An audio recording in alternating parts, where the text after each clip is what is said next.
نحمده ونصلي على رسوله الكريم اما بعد فاعوذ بالله من الشيطان الرجيم بسم الله الرحمن الرحيم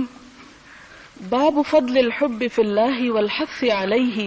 واعلام الرجل من يحبه انه يحبه وماذا يقول له اذا اعلمه. حب فی اللہ کی فضیلت اور اس کی رغبت دلانا اور جس شخص سے محبت ہو اس کو بتانا اور اس کو بتانے کے وقت کیا کہا جائے. قال اللہ تعالی محمد الرسول اللہ والذین معه اشداء علی الکفار رحماء بینہم الى آخر السورہ. وقال تعالی والذین تبوؤوا الدار والایمان من قبلہم یحبون من ہاجر الیہم. ارشاد خداوندی ہے کہ محمد صلی اللہ علیہ وسلم خدا کے پیغمبر ہیں اور جو لوگ ان کے ساتھ ہیں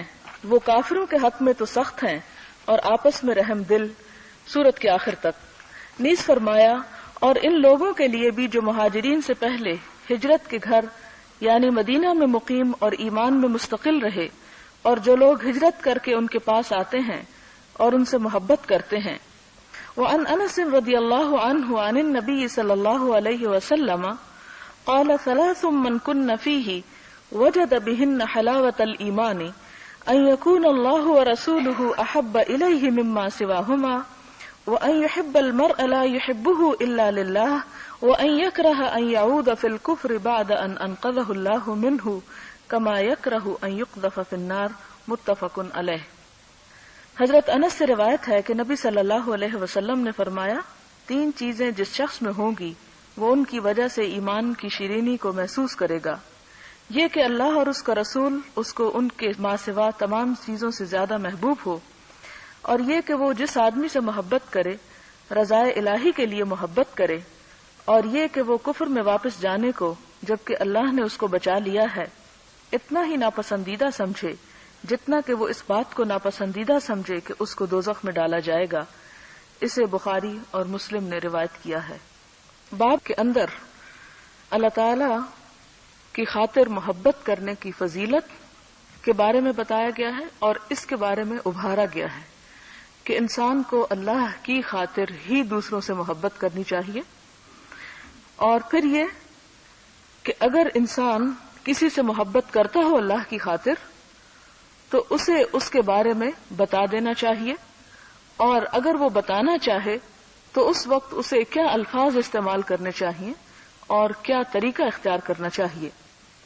اور اس سلسلے میں پہلی آیت سورت الفتح کی ہے جس میں یہ کہا گیا کہ محمد صلی اللہ علیہ وسلم اللہ کے رسول ہیں اور وہ لوگ جو آپ کے ساتھ ہیں وہ کفار پر بڑے سخت ہیں اور آپس میں رحم دل ہیں. کفار پر بڑے سخت ہیں یعنی یہاں پر مومنین کی اصل صفت یہ بتائی گئی کہ باہم ان کے درمیان محبت پائی جاتی ہے، اور محبت کے ساتھ ایک انسان کے اندر جو منفی جذبات ہوتے ہیں بغض یا نفرت کے اسے وہ مومنوں کے لیے استعمال نہیں کرتا بلکہ وہ جذبات کافروں کے لیے استعمال ہوتے ہیں. اسی لیے کہا کہ رحماء بینہم اشداء علی الکفار کہ کافروں کے مقابلے میں سخت ہیں. اور پھر اسی طرح دوسری آیت جو ہے سورۃ الحشر کی کہ والذین تبوؤوا الدار والایمان کہ ان لوگوں کے لیے بھی جو مہاجرین سے پہلے ہجرت کے گھر یعنی مدینہ میں مقیم ہیں اور ایمان والے ہیں یا ایمان میں مستقل ہیں، ان سے پہلے یحبون من ہاجر الیہم وہ ان لوگوں سے محبت کرتے ہیں جو ان کی طرف ہجرت کر کے آتے ہیں. اب دونوں آیات ہمیں یہ بتا رہی ہیں کہ محبت کی بنیاد جو ہے وہ صرف دین ہے، اور دوسرے درجے پر خاص طور پر یہ بتایا گیا کہ وہ خدا کی خاطر گھر چھوڑنے والے ہیں، اور جو لوگ ان کو پناہ دینے والے ہیں یعنی انصار وہ بھی صرف اور صرف اللہ کی خاطر ان کے ساتھ بہترین معاملہ کرنے والے ہیں. یہاں پر کسی کی ذات یا کسی اور آئیڈیالوجی کے لیے یہ محبت نہیں ہے بلکہ اس محبت کا دار و مدار صرف اللہ کی ذات پر ہے. آپ نے تاریخ کا مطالعہ کیا ہوگا اور اس میں آپ دیکھتے ہیں کہ مہاجرین اور انصار کے درمیان جو رشتہ قائم ہوا اور جس طرح باہم دونوں ایک دوسرے کے لیے نہایت درجے کے وفادار اور خیرخواہ تھے اور ایک دوسرے کے ساتھ بھلائی کرنے والے، تو یہ ان کی بھلائی اور یہ ان کا باہم تعلق کسی خون کے رشتے کی وجہ سے نہ تھا، بلکہ یہ تعلق سراسر اس وجہ سے تھا کہ دین کی خاطر ہی انہوں نے گھر چھوڑا، جنہوں نے گھر چھوڑا، اور جنہوں نے ان کو پناہ دی انہوں نے بھی کسی رشتے کی بنیاد پر نہیں، کسی دنیاوی مفاد کی وجہ سے نہیں، کسی مال و دولت کے لالچ میں نہیں، یہ کوئی اور وجہ نہ تھی سوائے اس کے کہ یہ سب کچھ صرف اور صرف اللہ تعالیٰ کی ذات کی خاطر تھا اور اسلام کی تقویت کے لیے. اور یہ جو رشتہ باہم مواخات کا جسے کہا جاتا ہے، یہ رشتہ جب قائم ہوا تو اس کی انوکھی مثالیں تاریخ نے پیش کی، اور آسمان تلے یہ ایسی مثالیں تھیں جن کی اور کہیں پر مثال نہیں ملتی. اور وہ کس طرح کہ آپ دیکھتے ہیں حضرت عبد الرحمن بن عوف اور سعد بن ربیع کے درمیان یہ مواخات کا رشتہ جب قائم ہوا تو سعد بن ربیع نے ان سے یہ کہا کہ یہ میرا گھر ہے، اس کا آدھا تمہارے لیے، یہ میرا مال ہے اور یہ نصف تمہارے لیے. اور پھر ساتھ ہی یہ کہا کہ میری 2 بیویاں ہیں، تم ان میں سے جس کو چاہو اسے میں طلاق دیتا ہوں تاکہ تم اس سے نکاح بھی کر سکو. اور آپ دیکھتے ہیں کہ مہاجرین جب بہت سے مسلمان ایسے تھے کہ جو مدینہ گئے تو ان کی بیویاں کافر ہونے کی وجہ سے ان کے ساتھ نہیں گئی تھیں اور ایک طرح سے ان کے رشتے ختم ہو گئے تھے، اور یہ بھی معلوم نہیں تھا کہ آئندہ چند ہی سالوں کے اندر دوبارہ مکہ فتح ہو جائے گا اور اسلام کو اتنی قوت نصیب ہوگی. لہذا جو کچھ وہ کر رہے تھے، جو کچھ وہ قربانیاں دے رہے تھے، وہ صرف اور صرف اللہ تعالیٰ ہی کی ذات کے لیے تھی. اور پناہ دینے والوں کو بھی کچھ خبر نہ تھی کہ ان کی یہ دی ہوئی پناہ جو ہے یہ انہیں کب تک دینی ہوگی اور کب تک انہیں یہ مشکلات برداشت کرنی ہوگی کہ اپنے مال اور اولاد اور ہر چیز میں دوسروں کو شریک کر لیا جائے. تو اس میں بھی ہم دیکھتے ہیں کہ جو آنے والے مہاجر تھے وہ بھی اس لیے نہیں آئے تھے کہ انہیں اپنے گھر میں کھانے کو نہیں ملتا تھا تو وہ گھر بار چھوڑ کر مدینہ میں جا بسے تاکہ دوسروں کے مال میں شریک ہو سکیں. وہ بھی اسی لیے آئے تھے تاکہ اسلام کو قوت نصیب ہو اور اسلام کی حفاظت ہو سکے، کیونکہ اب کفار مکہ اس مقام پر پہنچ چکے تھے کہ ان کی زندگی کا بھی خطرہ لاحق تھا، یعنی ان کی ذات بھی اور ان کی جان بھی ان کے ہاتھوں سے محفوظ نہ تھی، یعنی کفار مکہ کے ہاتھوں سے. تو ایسی صورت میں ہم دیکھتے ہیں کہ جب حضرت عبد الرحمن بن عوف کو اتنی بڑی آفر ہوتی ہے تو وہ یہ نہیں کہتے کہ ہاں ٹھیک ہے بہت شکریہ اور یہ سب کچھ قبول کر لیتے ہیں، بلکہ یہ کہتے ہیں کہ دلونی علی السوق، مجھے بازار کا رستہ دکھاؤ اور میں وہاں جاتا ہوں، میں کام کروں گا، تجارت کروں گا، اور اللہ تعالیٰ تمہارے مال اور تمہارے اہل و عیال اور گھر بار میں برکت پیدا کرے. اور ان کو دعا دیتے ہیں اور اس کے بعد وہ بھی کام اور کوشش شروع کرتے ہیں. اور حضرت عبد الرحمن بن عوف کے بارے میں تو یہ جانتے ہیں کہ وہ یہ کہا کرتے تھے کہ اللہ تعالیٰ نے میرے مال میں اتنی برکت پیدا کی ہے کہ اگر میں پتھر بھی اٹھاتا ہوں تو اس کے نیچے سے سونا نکل آتا ہے. یعنی بے پناہ منافع ہوتا تھا انہیں اپنی تجارت میں، اور اس کی بھی وجہ شاید یہی تھی کہ ان کے اندر وہ اخلاص تھا اور وہ واقعی کچھ کرنے کی نیت رکھتے تھے. اسی وجہ سے انہوں نے سعد بن ربیع سے وہ ساری آفر جو تھی اس طرح قبول نہ کی. پھر جو پہلی حدیث ہم نے اس سلسلے کی پڑھی ہے اس میں ہم دیکھتے ہیں کہ آپ صلی اللہ علیہ وسلم نے فرمایا کہ 3 چیزیں جس شخص میں ہوں گی. اب وہ شخص کون ہے؟ وہ آپ بھی ہو سکتے ہیں، وہ کوئی بھی ہو سکتا ہے. ہم میں سے ہر ایک کو اپنا جائزہ لینا چاہیے کہ کیا ہم اس میں شامل ہو سکتے ہیں، کیا ہمارے اندر وہ صفت پائی جاتی ہے. 3 چیزیں جس شخص میں ہوگی وہ ایمان کی حلاوت پالے گا، اسے اصل میں ایمان کا لطف آ جائے گا. اور وہ کیا ہے؟ نمبر 1 یہ کہ اللہ اور اس کا رسول اس کو ان دونوں کے سوا ہر چیز سے زیادہ پیارے ہوں، یعنی خدا اور رسول کی محبت ہر چیز کی محبت سے بڑھ کر ہو. جس دل میں یہ ہوگی وہ دراصل ایمان کا گھر ہوگا. نمبر 2 یہ کہ وہ جس انسان سے محبت کرے صرف اللہ کی خاطر محبت کرے، اس کے کسی عہدے کی وجہ سے نہیں، اس کے مال و دولت کی وجہ سے نہیں، اس کے دنیاوی جاہ و جلال کی وجہ سے نہیں،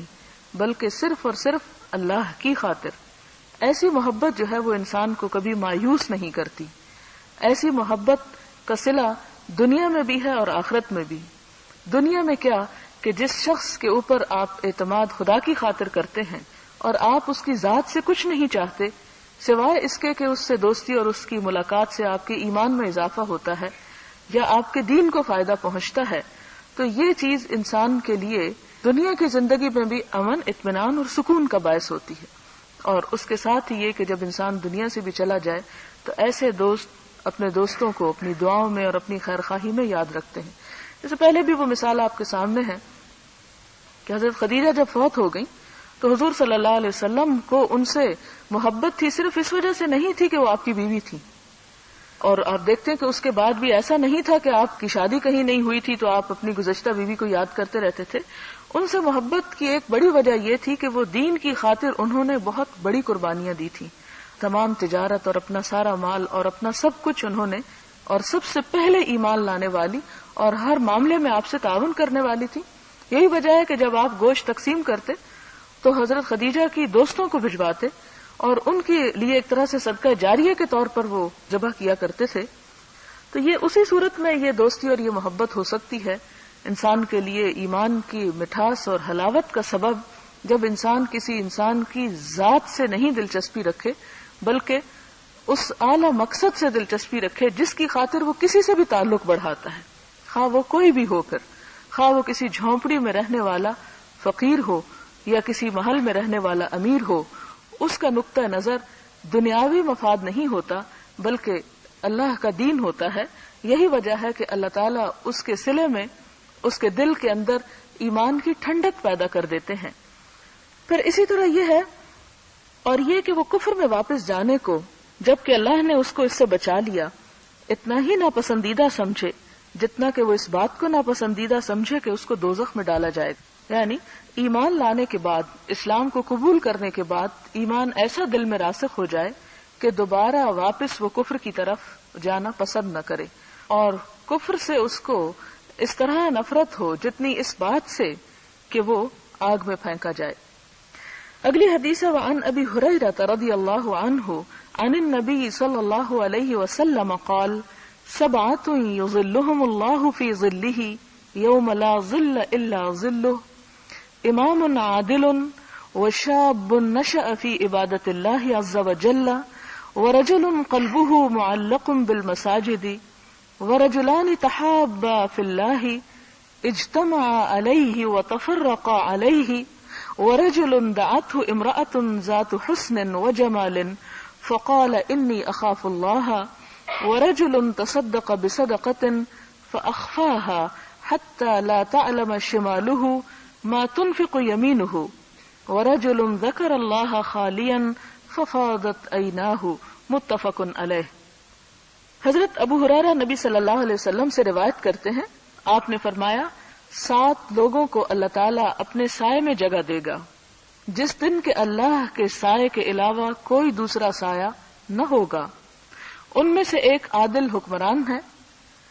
دوسرا وہ نوجوان جو اللہ کی عبادت میں محو رہا، تیسرا وہ شخص جس کا دل مسجد کے ساتھ وابستہ رہا، چوتھا وہ 2 انسان جن کی آپس میں محبت اللہ کی خاطر ہے،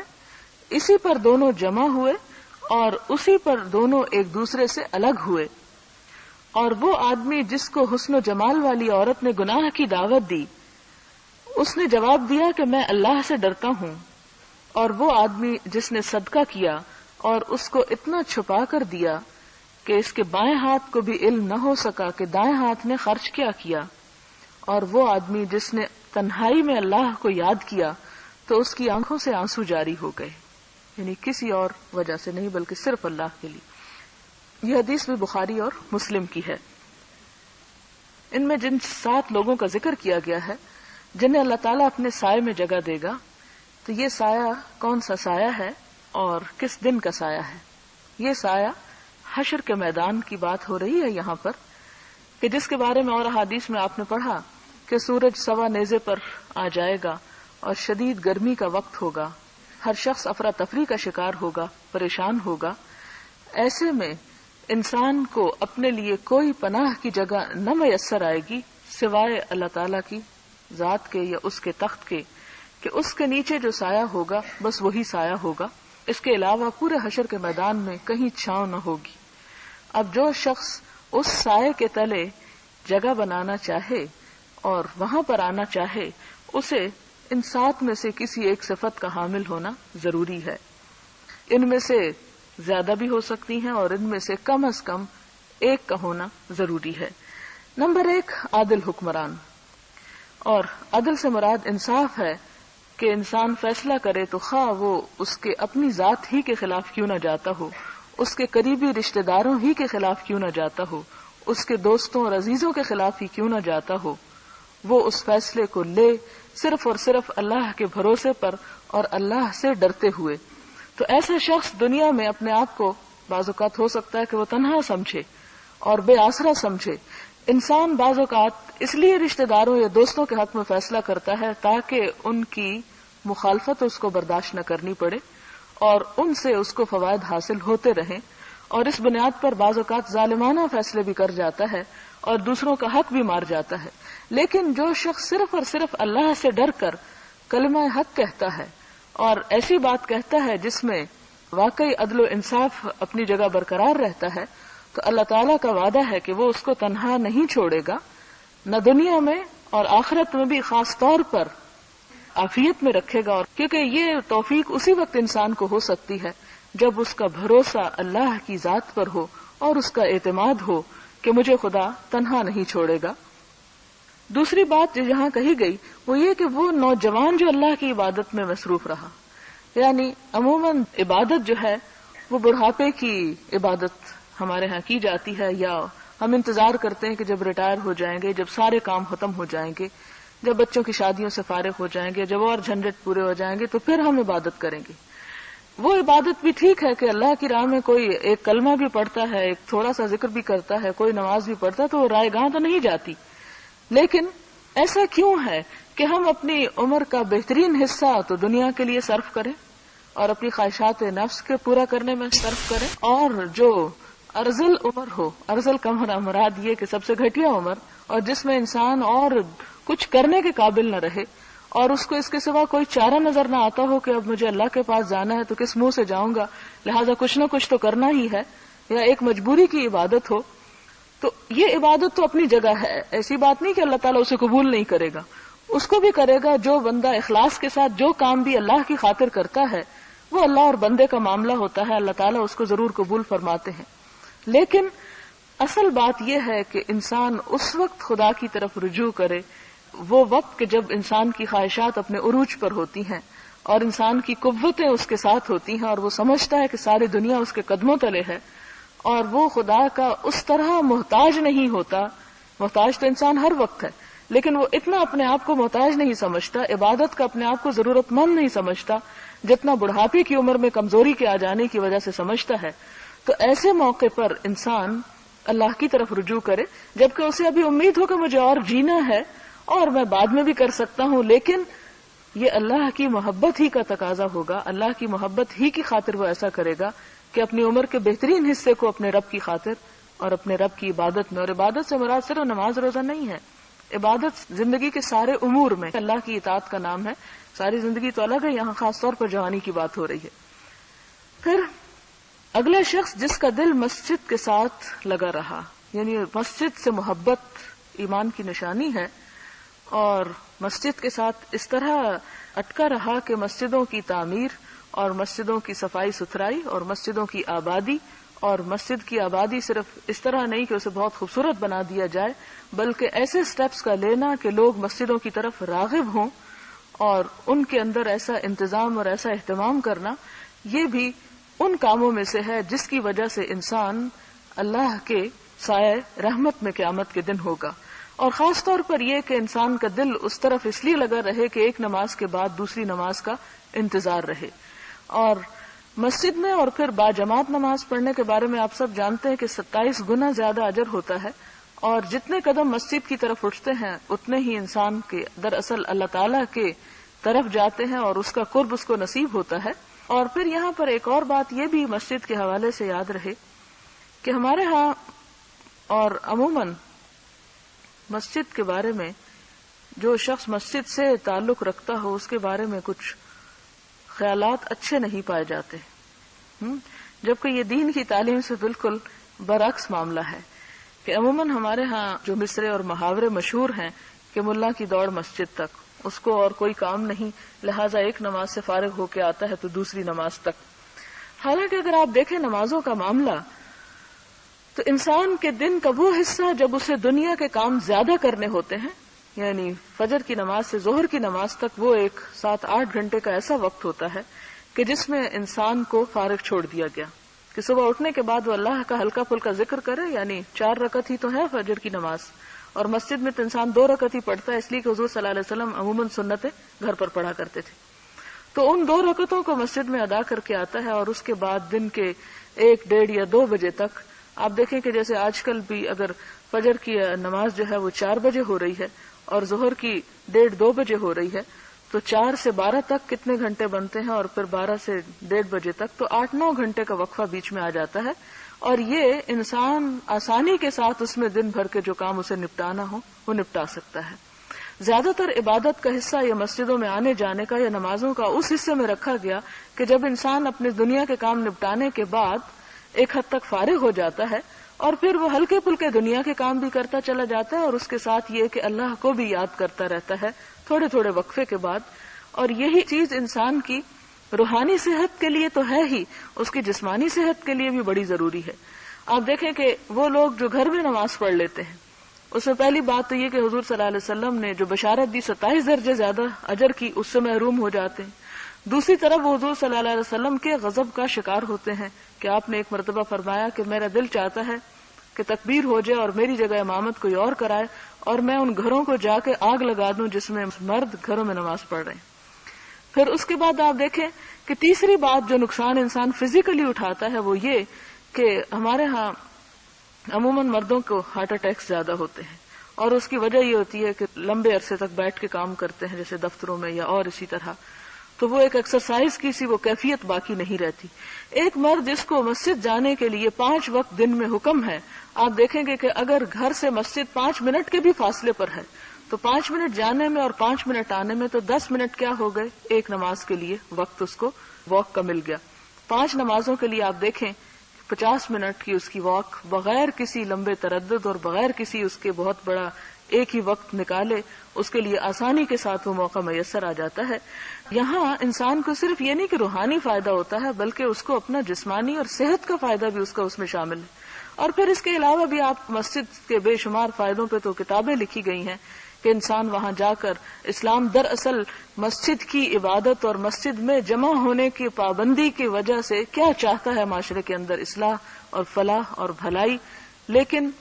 ہماری تو مسجدیں ہی ویران ہو کر رہ گئیں، اور اس کی بہت سی وجوہات ہیں. اور صبح اس لیے کہ نیند پیچھا نہیں چھوڑتی، اور دوپہر اور عصر کو بھی ہم آرام کرنا چاہتے ہیں، اور مغرب کو ہمارے کچھ اور شغل ہوتے ہیں، اور عشاء کو ہمیں ظاہر ہے کہ کچھ انٹرٹینمنٹ چاہیے، ٹی وی کے آگے بیٹھنا ہے، کوئی ڈرامہ وغیرہ دیکھنا ہے، تو اس کے لیے پھر وقت ہی باقی نہیں بچتا. تو اللہ تعالیٰ قرآن پاک میں فرماتے ہیں کہ انما یأمر مساجد اللہ من آمن باللہ والیوم الآخر، اللہ کی مسجدوں کو وہی آباد کرتے ہیں جو اللہ اور یوم آخرت پر ایمان رکھتے ہیں. تو اگر ہمارے ہاتھوں ہماری مسجدیں ویران ہو رہی ہیں